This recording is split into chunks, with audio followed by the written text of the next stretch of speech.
I was telling you guys, yeah, it's now. Hi, Funding Jim. Hi, MT Coiner. Hi, everyone.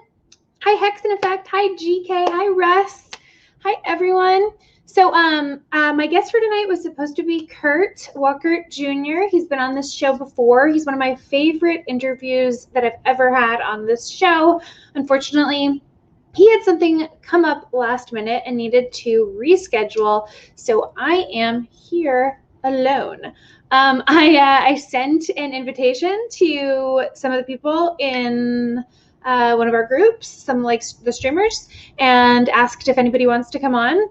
But if no one comes on, then you're stuck with just me tonight. Okay, that's weird. It won't let me stream to Twitch. It's saying that there's some kind of problem with Twitch. I don't know what it is, but yeah, we're having some kind of issue with Twitch. Hi everyone. Hi Hoodat, Crypto Ewok, Spike, Pulse Lord, Coconut, everyone watching right now. Hey everyone, if you're not subscribed, please subscribe right now. It really helps the algorithm. And you know what? Smash the likes while you're at it. Yeah, hit the likes. Cool.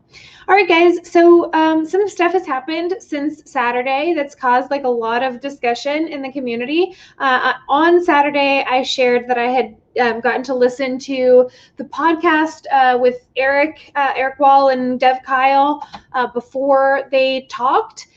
Before everyone else got to, but by now everyone has listened. So a lot of people were really upset by the position that Eric took. So let's talk about that. Personally, I think that he just shared his viewpoints. What were you really expecting, right? Like, he is a person who is sitting in a much more traditional role, a much more public facing role, and someone whose primary audience would be really upset if you were to have said something different. So I understand why you would want him to say something different, but we're really expecting that, because it would be like me getting up in front of you guys and saying, something that you really didn't want to hear. So I do that sometimes, but not like to that degree. Well, we'll see if one thing that I really, really staunchly disagree with is, I like Eric, but one thing that I really disagree with, one position of his, is that people in public roles of authority, in roles like influencer roles or thought leader roles, which is more like what I would consider him and Richard, would be that those people are responsible for not talking to people who they don't want to give a voice. And I think that that's actually a really dangerous logic. So I've been tweeted about it, right? I interview people who many of you oppose me interviewing frequently and with as much regularity as I possibly can. And that's because I never want to lose track of or lose sight of what it was that brought me here in the first place. Because if I had ignored controversy when I was first coming in to the Hex community, I never would have gone on Discourse Syndicate. I never would have interviewed Richard, and I wouldn't be here. So that's why I do it. I actually think that it's not the responsibility of the thought leader or the influencer to protect his or her audience, but more to ask questions and let the audience make up their own mind. Captain, I think you have some thoughts on this, probably. You know what? I've been. Oof. Hold on 1 second. I'm echoing like crazy. Is my mic sounding horrible? Yeah. It sounds horrible. Okay, hold on 1 second. Let me work on this.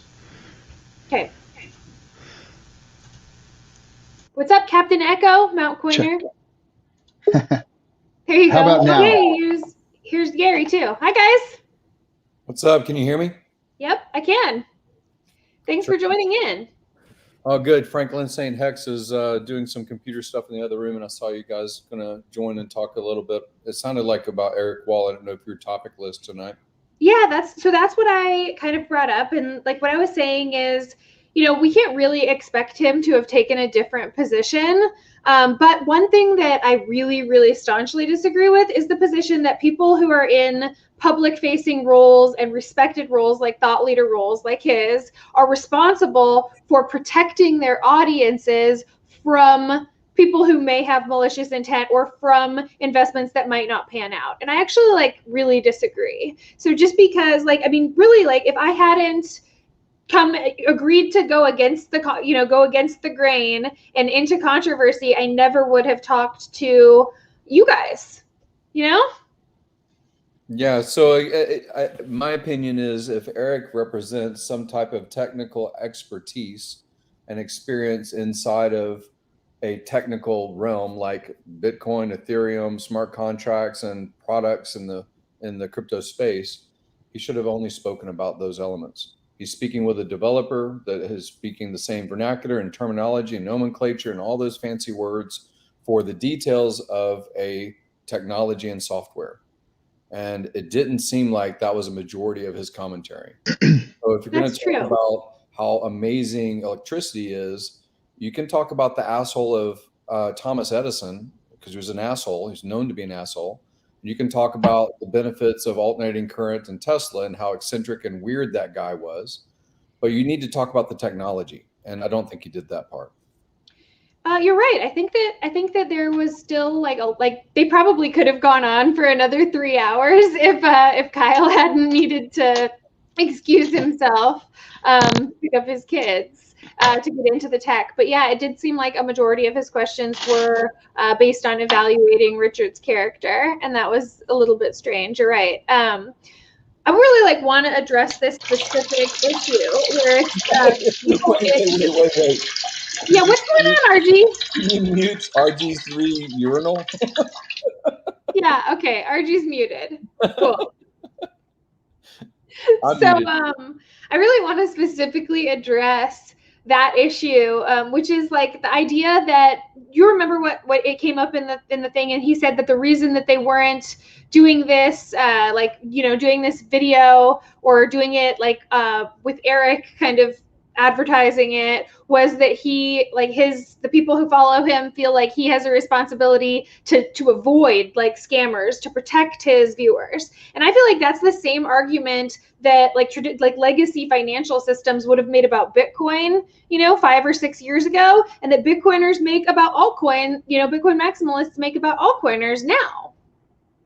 So in the banking industry in 2017, I remember Bank of America accounts, Chase bank accounts, Wells Fargo bank accounts from pools of people that got closed. Those accounts got closed because they were, quote unquote, protecting their audience because they had transacted by sending money to Coinbase, that they had received money from Coinbase, a centralized exchange in San Francisco. And I remember vividly all of that. And I remember the pushback and says, if I can't spend my money through PayPal and PayPal controls it, if I can't spend my money through my normal checking or debit account, which I have money in that account, I should be able to do what I want to. I can understand to some degree them limiting credit card transactions and, to limit their chargeback liabilities and things like that as a merchant. Mm-hmm. I don't understand why the restrictions on a US-based company were restricted on another US-based company. Right now, there are legitimate legal businesses that are in a high-risk category, something like CBD, marijuana dispensaries, and things like that, inside of states that allow for that transaction and that business and that account. And I think it's disingenuous for Eric to say that he wants to protect people. Should he be speaking to the people that are the most vulnerable, which are inside the Hex community, the 300,000 people that have Hex inside of a wallet, the 35,000 people inside of different Telegram rooms? Shouldn't he be speaking to that audience? And if he's speaking with Richard, that audience is going to hear Eric's message and stand on the merits of the message, not necessarily on the charisma or character or defaming or whatever, because Richard really, in every interview, stands on the merits. He says, this is what happened. This is where you can verify it.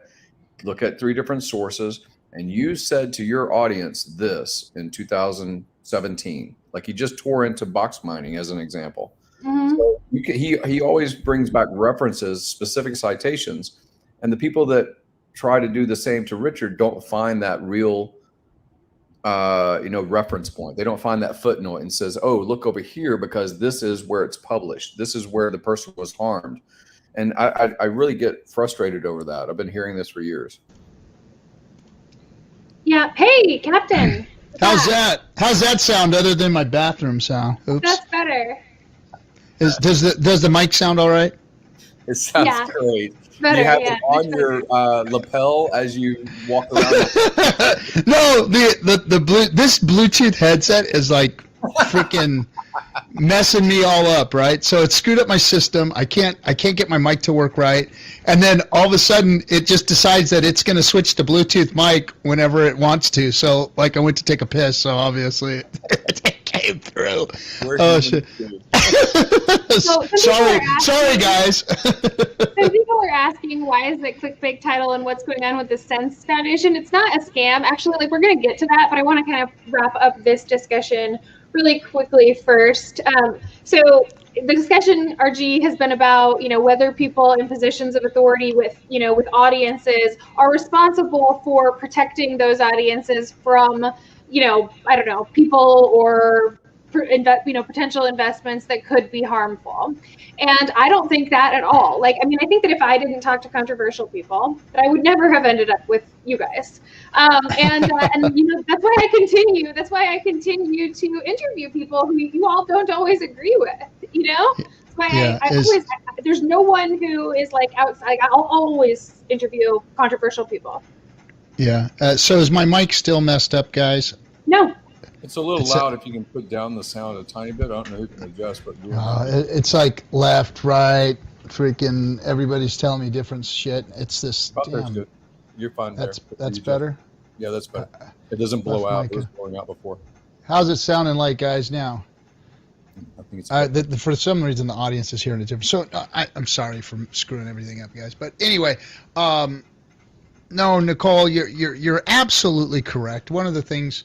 Yes, it's messed up. Great. Fucking great. This thing is just really dry. I hear you okay, but I don't feel like if I have someone on to interview them and then someone in the audience ends up buying that token, I don't think that that's my responsibility. As long as I'm not, actively saying you should buy this, this token or coin. Everyone is responsible for making their own decisions. There's social skills about how you frame it. You say, this is what I know. This is where I looked at it up. This is where I referenced, and this is why I believe these things.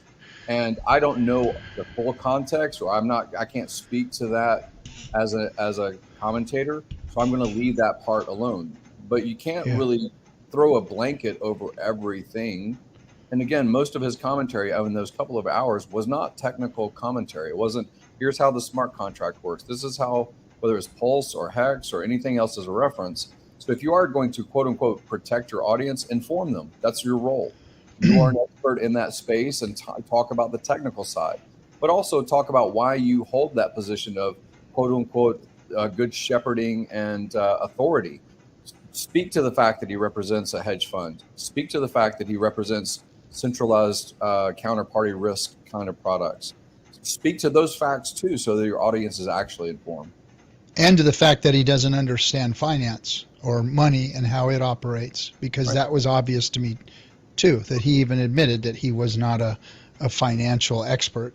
And so he doesn't understand the flow of money, is my guess, because he didn't understand how Hex works. He didn't understand how currency works and how fractional reserve works and how the fact that he was saying that things were being minted into existence tells me that he does not understand finance, because everything is minted into existence from nothing.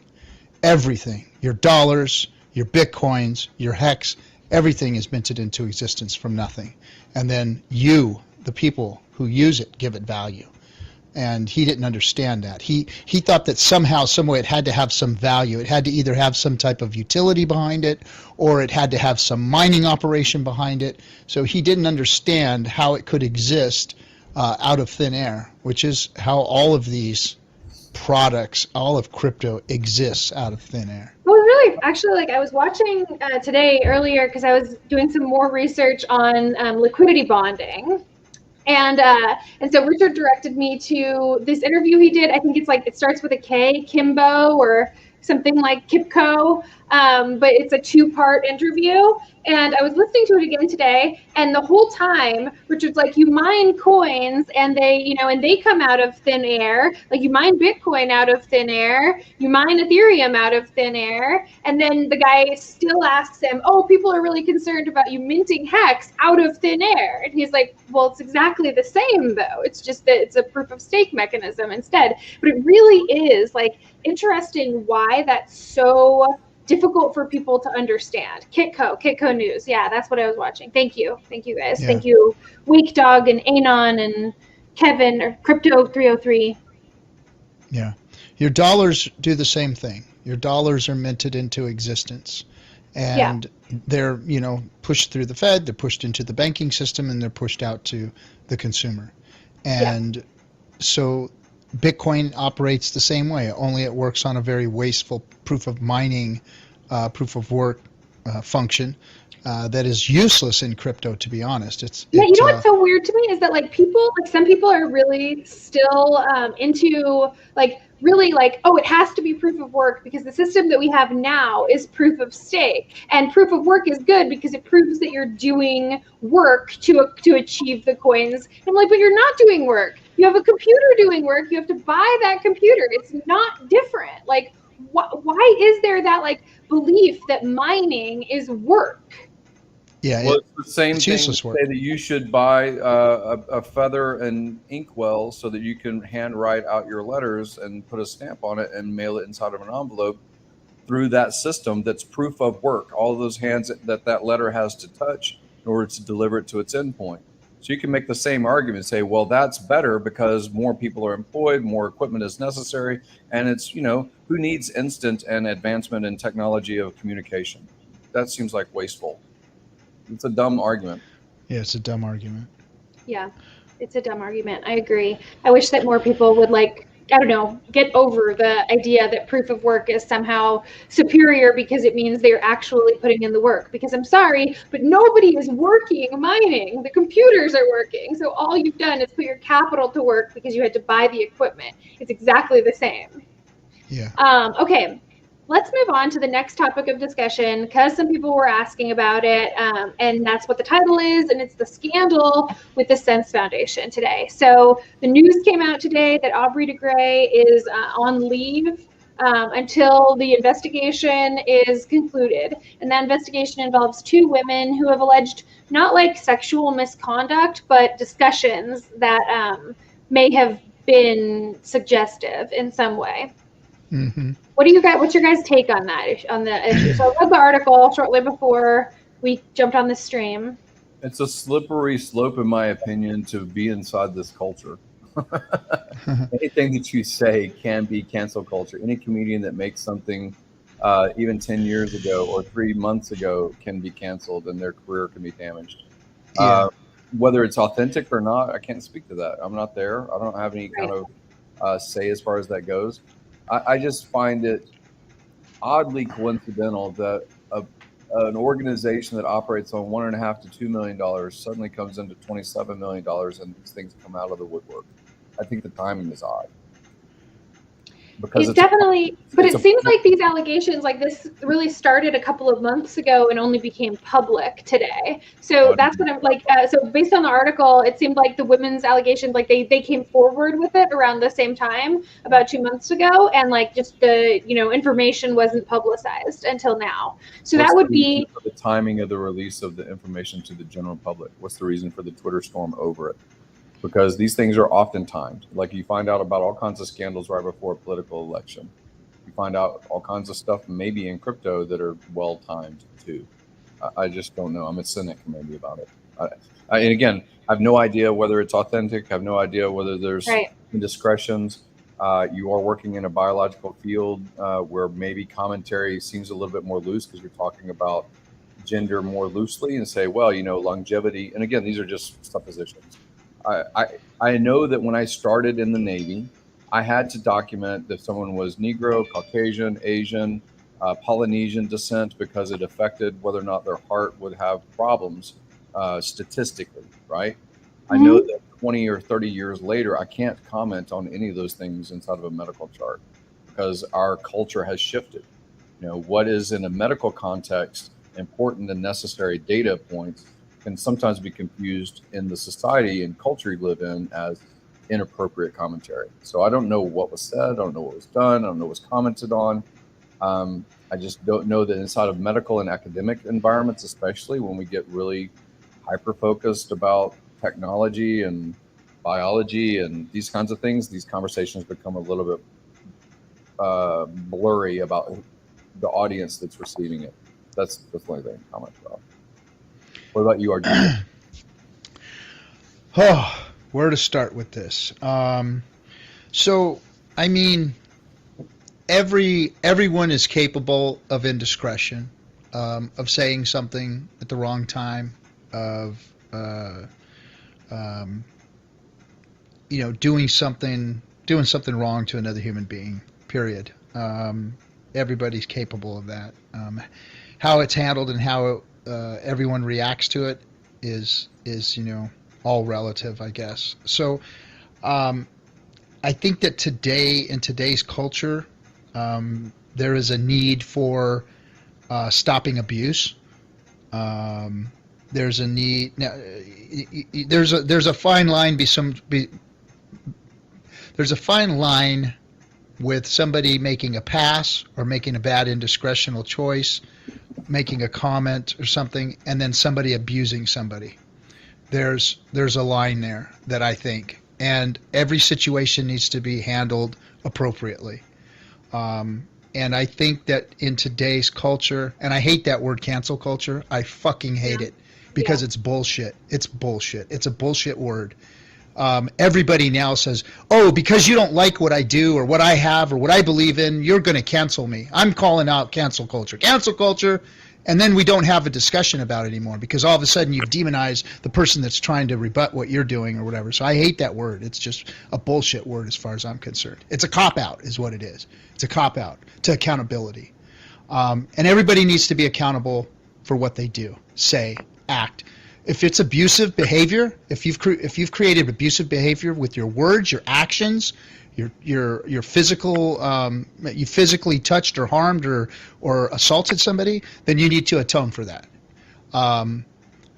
If it was an indiscretion, a bad way of speaking to somebody, depending upon how egregious that was, whether it harmed somebody, I mean, that needs to be dealt with appropriately also, is my feelings. And it always should have been that way. In the past, it wasn't that way. It wasn't.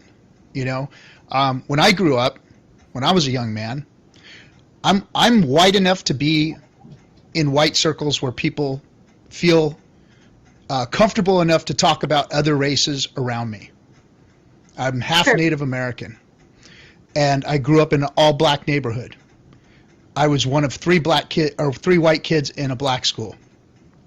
And that was who I grew up with. Now I suffered my own abuses because of that, but so as I got older and I started to be around these other circles, I found it very, very surprising that people felt comfortable enough to say things behind closed doors that they wouldn't say in front of other people.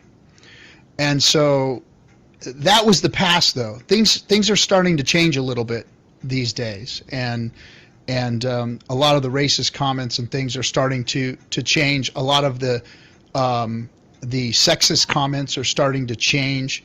I think that maybe some people feel like it's all gone overboard, but I think that whenever you have a pendulum swing one way or the other, you're going to get that swinging effect where we had egregious abuses and stuff of women and other races, and as the pendulum started to swing, now it's swung the other way, and now the people that feel like they're being held accountable for it are feeling like they're being abused, and so the pendulum is swung. So now that's where we're at. It's like, do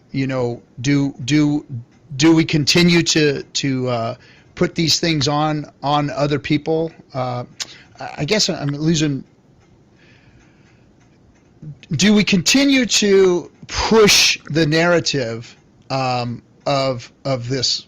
I don't want to say that word, cancel culture, because it's horrible. Do we push a narrative of holding people accountable to an extent where all the little tiny things are starting to become very, very big things, you know?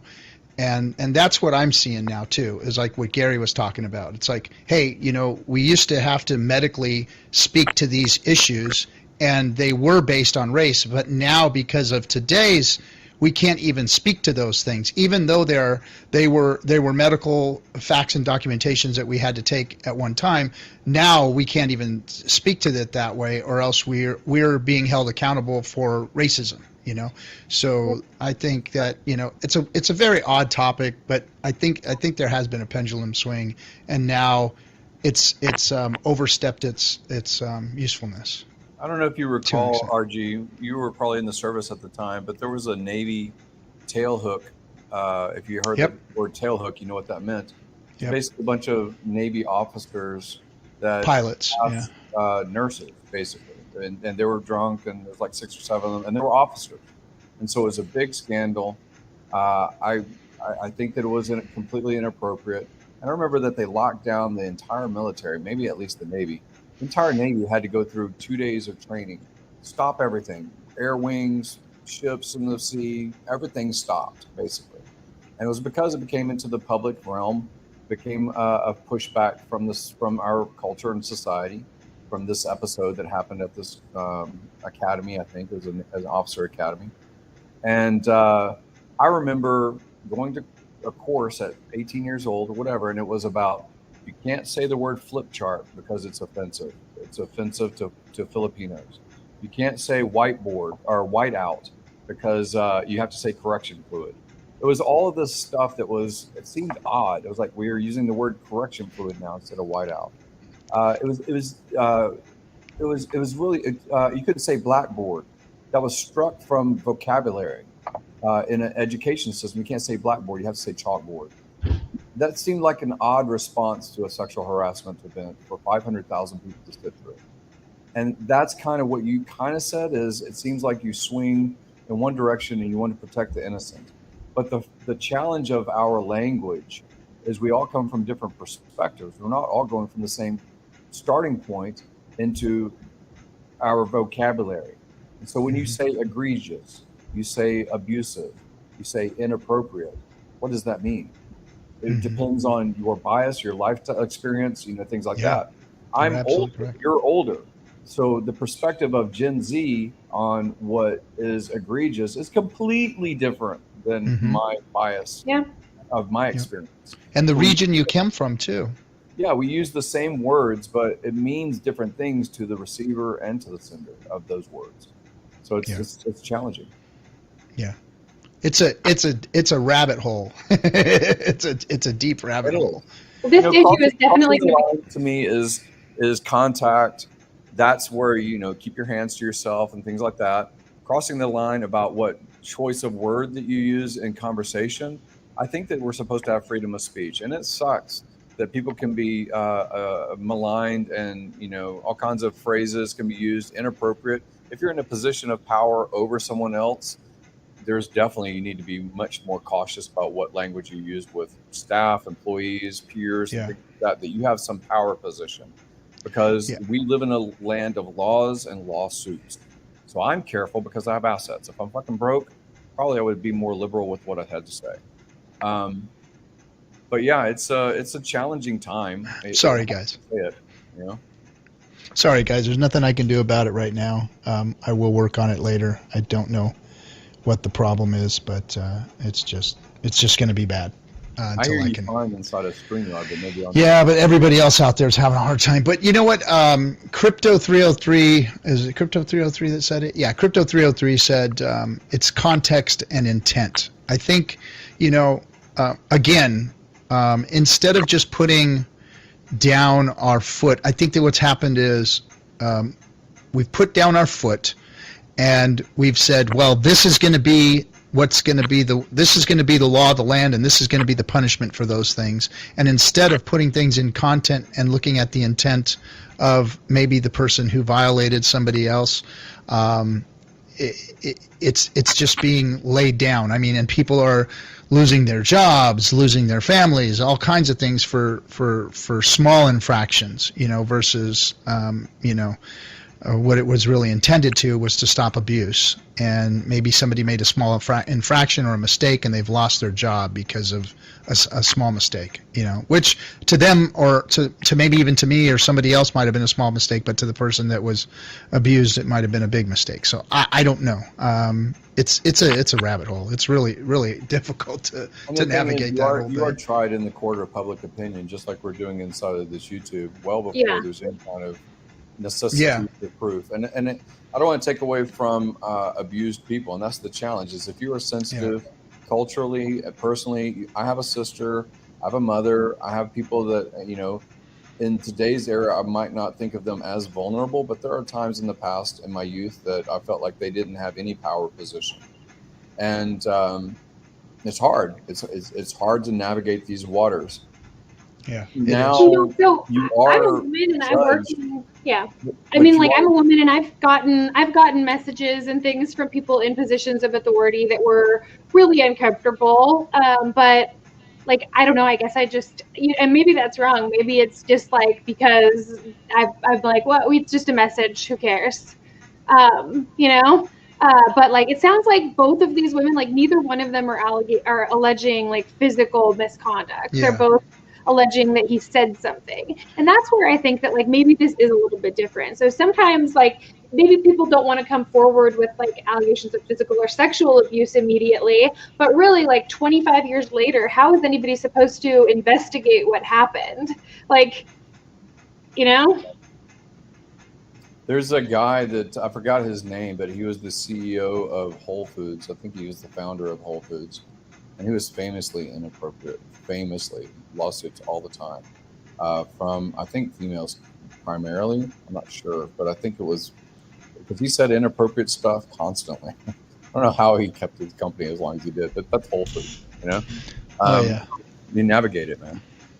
Yeah. So, I mean, at this point, I was a little surprised that we'd even bring it up because, again, it's just a news story with an allegation that nobody knows. He's already denied it, so his denial is already plausible for it being one way or the other. So at this point, we can't even really comment on it until we find out more of the details. I wanted to get into it just a little bit because it was a big news story today, and I don't want to just like feel like we're like brushing something under the rug. Yeah. No, so, it makes sense. It's worthwhile like to just discuss briefly, but I think that that's probably enough on this topic. All right, so I want to keep tonight kind of short because I do have my daughter waiting for me. But let's do like one discussion about Hex, because some people were in the comments like, I thought that this show was about Hex and you guys are talking about politics and I'm out. I'm like, all right, let's talk about Hex really quick. What should we talk about? I mean, it's like awesome. Yeah, I love Hex. Go Hex. Well, I mean, I've been coming from the beginning, from its inception. I thought that Hex was the crypto to beat all cryptos. I thought it was going to be crypto changing, and the more and more time that goes on, and the more and more that gets added, like Pulse Chain, and the things that Richard has talked about, and the things that we are all doing behind the scenes. I mean, there's a lot of things going on behind the scenes that people are starting to put things together to build on Hex and build the community. I mean, we're planning a multi-million-dollar, multi-thousand person Hex convention to happen next year.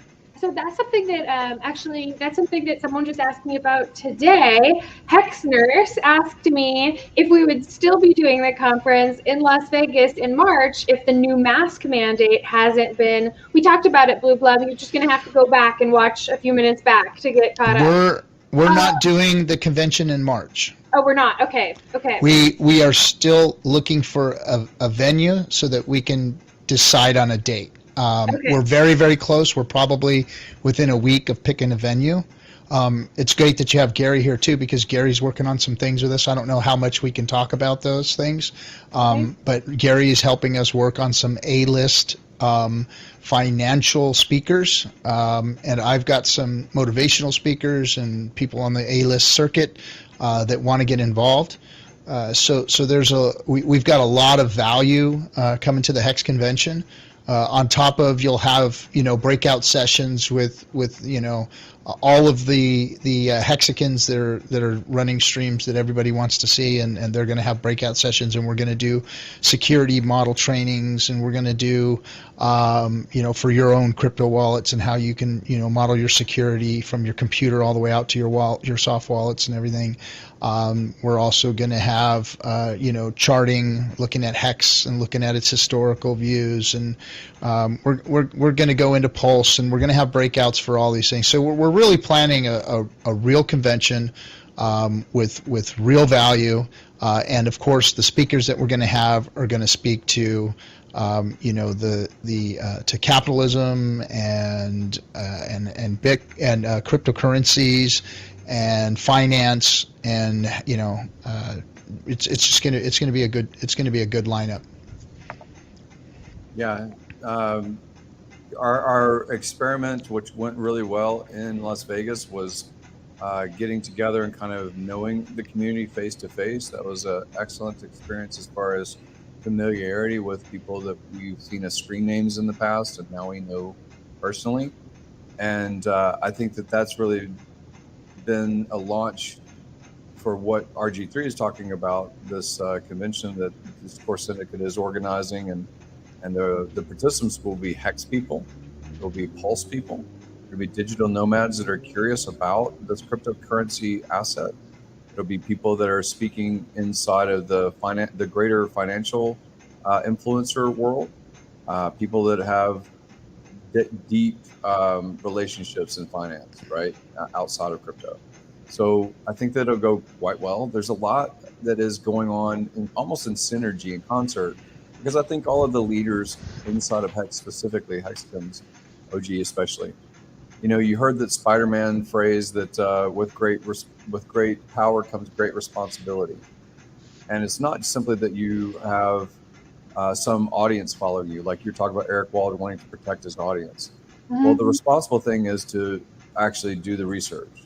The responsible thing is actually to organize and become a leader, stand in front, toe-to-toe with others that may represent opposition, that can be persuaded and informed.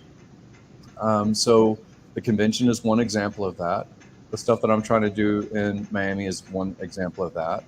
The technologies that are being built and will be built on top of Pulse, yeah, there's going to be a migration most likely of people from Ethereum that had projects that weren't working on Ethereum anymore, and they choose Pulse. There's going to be new innovation that says my better option of where to launch might be Pulse instead of Ethereum. So that's that new crop. And I think something like this convention, when it happens, it should represent other kinds of conventions. I used to be in clinical research institution stuff, and you have every year in Las Vegas the Drug Information Association, which is all of the pharmaceuticals and clinical research organizations, phase 1, phase 2, 3 trials sites. And so all those people come together and you say what is going on in the industry. And I think we can be that representative. Our convention can be more than only a social event. It can be something that really represents a newsworthy event in a bigger space. All right. So if there's still a mask mandate going on in Las Vegas at the time that we have the convention planned for, will we reschedule it, or will we just go ahead and make everyone wear masks? Well, we'll just go there and do it, and if there's a mandate, then I guess everybody should be in compliance with what the with the neck up. There's this pantyhose kind of stuff. We'll just put that over everybody's head. You'll be set. I mean, mandate's a mandate. I don't know what to say. Okay. If you want to do things and they've got a mask mandate, then you do it, or you fight it, or whatever you want to do. It's up to everybody's. I guess everybody has the right to do what they want. So. All right. We can use the alternate side if that's necessary, but we'll go to those decisions are really RG3 and his team. Yeah. Well, I mean, we're if we plan it, we're going to do it. And if people don't want to go there, if they do have a mandate, then I guess that's everybody's prerogative. I don't understand what the what the big deal is. If they do, they do. Whatever, big deal. I you know. Here's one suggestion, Mr. Hess. I don't care either way, to be honest. It's like, am I for it? I wish they just freaking make up their mind and just say, hey, okay, we've done what we can do, and we are where we are today, and just deal with this thing. Again, it's one of those things, man. It's one of those things. What are you going to fight? What are you going to fight? Yeah. I mean, you can not want it all you want, but it is what it is. Just like taxes, see, they are what they are, and just like any other law, they are what they are, whether you like them or not. And either you buck the system and don't do it, and you pay the price, or you just follow along. So, yep. I don't know what to say. Yeah. All right. Cool. So is there anything else that either one of you would like to discuss, like before we wrap this up? Like I said, every leader is putting on their own version of what's going to move the marketing or the product or services of Hex and Pulse further. I enjoyed just now the German guys talking with RG3 earlier, maybe 10 hours or something ago, and I had a conversation with them maybe 2 hours ago myself. So yeah, I mean, just all of us are stepping up with branding and stepping up with our own investment of our own resources of time and money into building better things for the community that exists and the ones to come. All right. I'm just very, like I was saying before, I'm very excited that we have the tools that we have, and Hex is going where it's going, and Pulse is about to take it to a whole different direction. We're literally going to shift crypto. Crypto is going to shift from where it's been and what it's become over to Hex and Pulse. I am guaranteeing right now that Hex and Pulse are going to be the world of crypto. The things that people can do now, I just had a big discussion with a team about things that are being built on Hex, that can be built on Hex, because of what Pulse is going to offer, because of what Hex is and because of what Pulse can offer, and because of some of the new laws that have actually been enacted. There are some laws out there that have become very favorable to crypto. Even though we just dealt with this thing that just happened and it really turned into a big nothing burger, but a big, FUD campaign maybe. Yeah. There are actually some favorable laws that just went into effect in different states in the United States towards crypto. So with those things in place and with Pulse coming out, which, Ethereum's broken. It's broken. It's absolutely broken. If you have to pay $300 to $500 for a transaction, it's broken. So it's going to get fixed, and we're going to have a whole new thing called Pulse. And now all of a sudden, all of the limits are gone, and this new thing called DeFi is going to have a real world to live in, a real place to thrive, and Pulse is going to give DeFi a place to thrive versus the scammy bullshit that was going on, So I'm really, really excited about what we're going to do for crypto. Now, the people are going to be very slow to come over, it appears. When you have influencers like Eric Wall, who are supposed to be very, very smart, I'm sorry. I thought he may have been a very smart person just because of the way he holds himself, carries himself, and talks, but I call that strong and wrong. And there's a lot of people out there like that who have the ability to speak to people strong and wrong, and people just follow them because, hey, they sounded good, they sounded right, they sounded like they knew what they were talking about, they acted like they knew what they were talking about, but in all actuality they don't, and they're really plebs in life. And that's what he proved himself to be to me. He is a under-wisdomed, over-educated pleb. in crypto. And that's what I see Eric Wall as. And that's not an insult. That's just who he is. He's a pompous, arrogant little fuck. And I'm not going to That's an insult. that was an insult, yes. And you can put that down. And he pissed me off with his attitude because at first it was an insulting little, oh, Hex is the dumbest thing I've ever heard of in my life. And I thought, okay, well, let's just give him he's just being strong about his opinion and whatnot. But when he was taught, when he was given the opportunity to learn and do his own research, and when he was asked questions about his own background, he proved himself to be a pleb and a fuck. So I have no respect for the man anymore. I don't think he deserves our time, and I ain't going to give it to him. All right. Well, then let this be the last conversation that we had about Eric until maybe a year after Pulse's launch, at which point he said that he would complete, if things didn't go the way that he thought that they would, that he would, completely admit that he's wrong. Yeah, whatever. Don't care. Don't need it. Yeah. Don't need you. Don't need you.